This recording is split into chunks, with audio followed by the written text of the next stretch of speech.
Class 10 में आप सभी का स्वागत है। हम लोग पढ़ रहे हैं सनचाइन की पहली कहानी हरिहर काका। आज पढ़ेंगे पेज 14। देखिए, लेकिन हरिहर काका सोच कुछ और रहे थे और वातावरण कुछ दूसरा ही तैयार हो रहा था।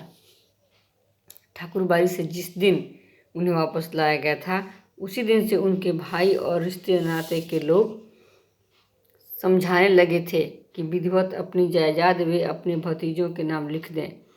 वह जब तक ऐसा नहीं करेंगे तब तक महंत की गिद्ध दृष्टि उनके ऊपर लगी रहेगी। सिर पर मंडरा रहे तूफान से मुक्ति पाने के लिए उनके समक्ष अब यही एकमात्र रास्ता है। सुबह दोपहर शाम रात गए तक यही चर्चा, लेकिन हरिहर काका साफ नकार जाते। कहते, मेरे बाद तो मेरी जायदाद इस परिवार को स्वतः मिल जाएगी, इसीलिए लिखने का कोई अर्थ नहीं। महंत ने अंगूठे के जो जबरन निशान लिए हैं उसके खिलाफ मुकदमा हमने किया ही है। भाई जब समझाते समझाते हार गए तब उन्होंने डांटना और दबाव देना शुरू किया, लेकिन काका इस रास्ते भी राजी नहीं हुए। स्पष्ट कह दिया कि अपनी जिंदगी में वह नहीं लिखेंगे। बस एक रात उनके भाइयों ने वही रूप धारण कर लिया जो रूप महंत और उनके सहयोगियों ने धारण किया था। हरिहर काका को अपनी आंखों पर विश्वास नहीं हुआ। उनके वही अपने सगे भाई जो उनकी सेवा और सुरक्षा में तैयार रहते थे, उन्हें अपना अभिन्न समझते थे, जो उनकी नींद ही सोते और जागते थे, हथियार लेकर उनके सामने खड़े थे। कह रहे थे कि सीधे मन से कागजों पर जहाँ जहाँ जरूरत है अंगूठे के निशान बनाते चलो, अन्यथा मार कर यहीं घर के अंदर गाड़ देंगे। गांव के लोगों को कोई सूचना तक नहीं मिल जाए पाएगी। अगर पहले वाली बात होती तो हरिहर काका डर जाते।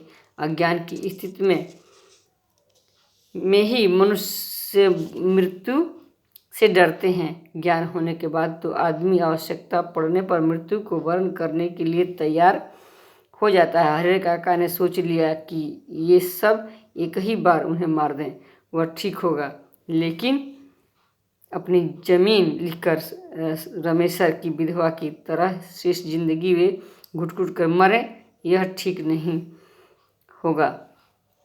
रमेशर की विधवा को बहला फुसलाकर उसके हिस्से की जमीन रमेशर के भाइयों ने लिखवा ली। शुरू में तो उसका खूब आदर सम्मान किया, लेकिन बुढ़ापे में उसे दोनों जून खाना देते उन्हें अखरने लगा। अंत में तो उसकी वह दुर्गति हुई कि गांव के लोग देखकर सिहर जाते। हरिहर काका को लगता है कि अगर रमेशर की विधवा ने अपनी जमीन नहीं लिखी होती तो अंत समय तक लोग उसके पांव पखारते होते। हरिहर काका गुस्से में खड़े हो गए और गरजते हुए कहा कि मैं अकेला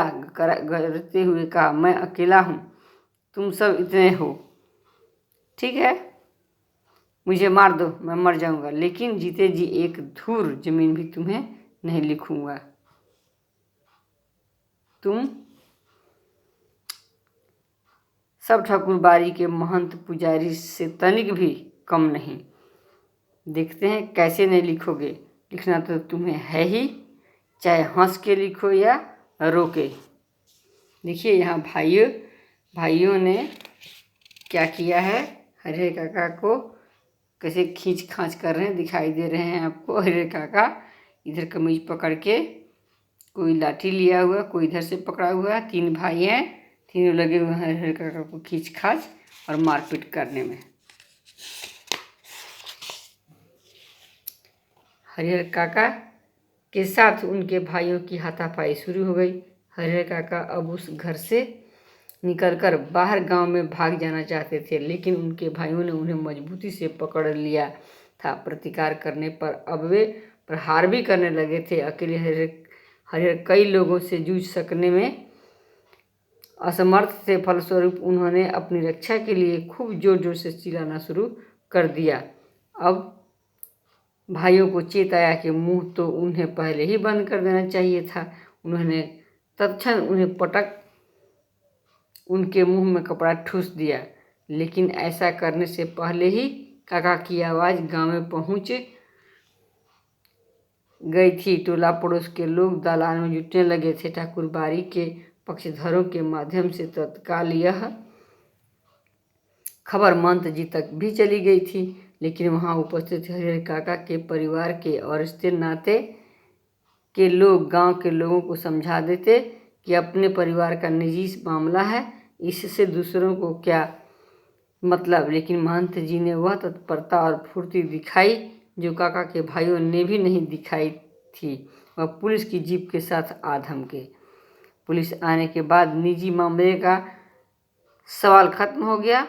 घर तलाशी शुरू हुई। फिर हरिहर काका को उससे भी बदतर हालत में बरामद किया गया, जिस हालत में ठाकुर बाड़ी से उन्हें बरामद किया गया था।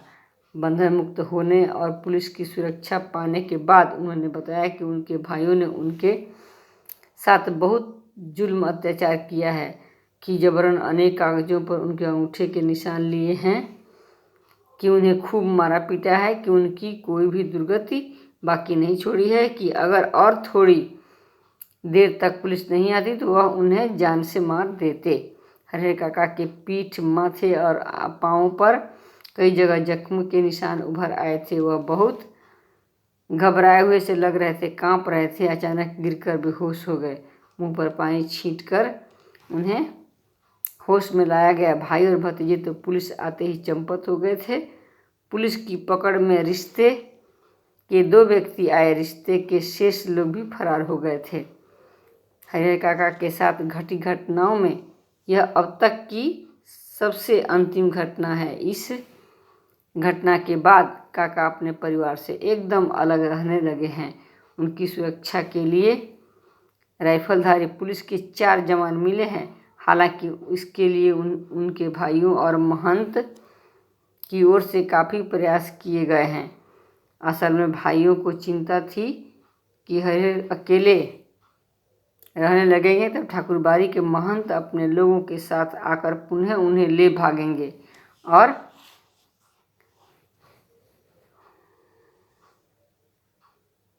यही चिंता महंत जी को भी थी कि हरिहर को अकेला और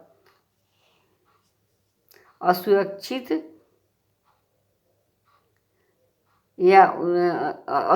पा उनके भाई पुनः उन्हें धर दबोचेंगे। इसीलिए जब हरिहर काका ने अपनी सुरक्षा के लिए पुलिस की मांग की, तब नेपथ्य में रहकर ही उनके भाइयों और महंत जी ने पैरवी लगा और पैसे खर्च कर उन्हें पूरी सहायता पहुंचाई। यह उनकी सहायता का ही परिणाम है कि एक व्यक्ति की सुरक्षा के लिए गांव में पुलिस के 4 जवान तैनात कर दिए गए। बच्चों धन्यवाद।